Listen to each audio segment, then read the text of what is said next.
which seems relevant. So you can see why non-crazy people would wonder about what really happened. And of course, many have wondered. In 1976, long forgotten, the House of Representatives impaneled a special committee to reinvestigate the JFK assassination. Their bipartisan conclusion? Jack Kennedy was almost certainly murdered as the result of a conspiracy. But the question is, a conspiracy by whom? Well, the obvious suspect would be the CIA. Why else would the agency withhold critical evidence from investigators? Is there a benign explanation for that, for maintaining this level of secrecy for this many years? Not that we're aware of. And it is illegal. In 1992, Congress passed the President John F. Kennedy Assassination Records Collection Act. And that act mandated full disclosure of all documents by 2017, 54 years after JFK was killed.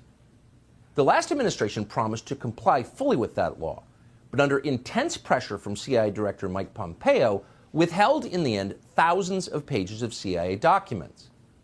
Today, this afternoon, the Biden administration did exactly the same thing. That would be thousands of pages of documents after nearly 60 years, after the death of every single person involved. But we still can't see them. Clearly, it's not to protect any person. They're all dead. It's to protect an institution. But why?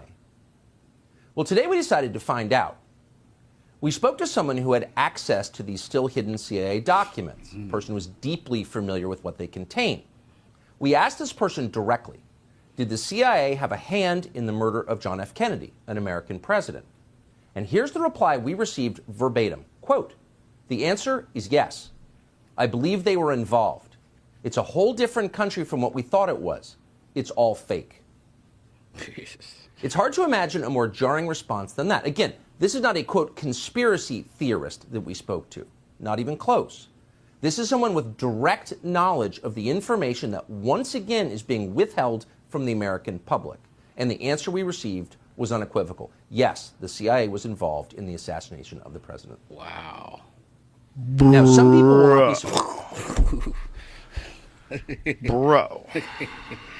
Wow. Jesus Christ. Like 97% of the documents they said have now been released. I think as of this, like whatever, yesterday or something, and people are starting to look through those. They don't expect to find anything in those because there's still they've kept thousands of documents. Well, I would definitely not let people read the ones that would be looking bad. I mean, that's the only explanation. Why can't we read them? They must be bad. They can't be good. Well, they say a lot of great things about the CIA, and we're pretty humble. I mean, we don't want that. That's going to cause chaos. That's why. The whole place, the country is going to fucking riot. How will they ever find out? If they're able to keep shit from us, how will they ever find out? Even though there's been laws passed and, rulings that they're supposed to release it in 2017. Like, what? But why not? Like, what are you doing? What's happening? And they don't have to explain. That's what's crazy.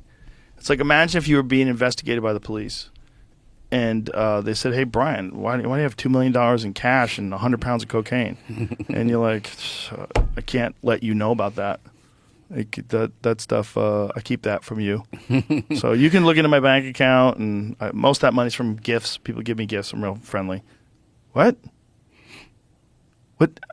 Someone said you definitely sold coke. No. I mean, someone is saying they definitely were involved in the killing, and the CIA is like, we don't have anything to say. I'm surprised Trump didn't take that out. You know what I mean? And show everybody. It seems like something he would do. You ever heard Putin talk about American presidents? Mm-mm. It's very interesting. He does this. He has this conversation where they're talking about Trump. I believe it was while Trump was running for office, and he was essentially saying Trump is a smart guy, but all these ideas that he has, they'll never work. He said, I've sat through 2 different presidents. He's like, this is what happens. I think he said 3 presidents. He goes, this is what happens. You have all these ideas, and then these men with the dark suits show up, and they tell you how the country's run.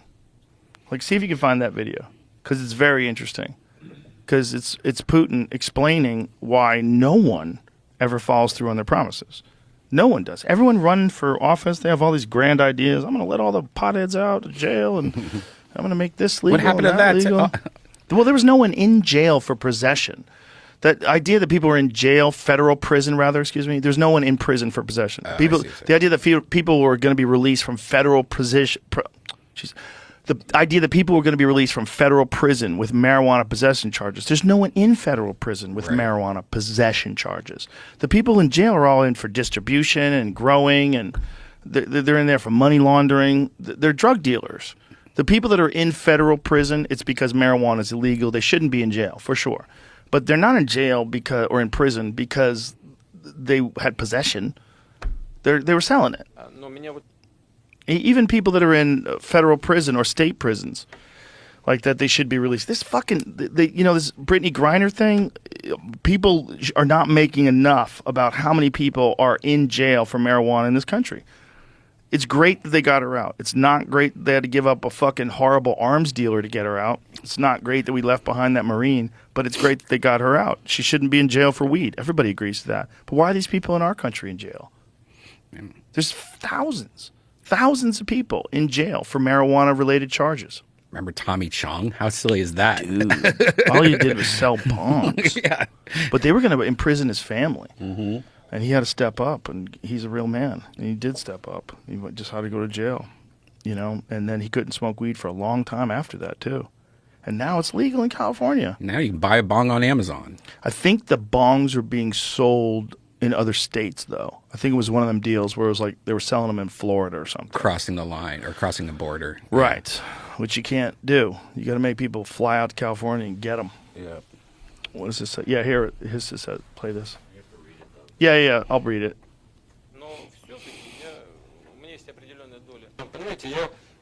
He says, I've communicated with one U.S. president, with the second and the third. Presidents come and go, but the politics remain the same. Do you know why that is? Because the bureaucracy has a lot of power. So a person is elected, he comes with his ideas, then the people with the briefcases come to visit him, well-dressed in dark suits, kind of like mine, except instead of a red or black red tie, it's a black or navy.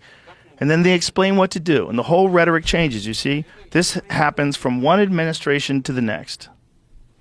And he's right. And that's probably what it is. And that's why there's thousands of documents that can't be released.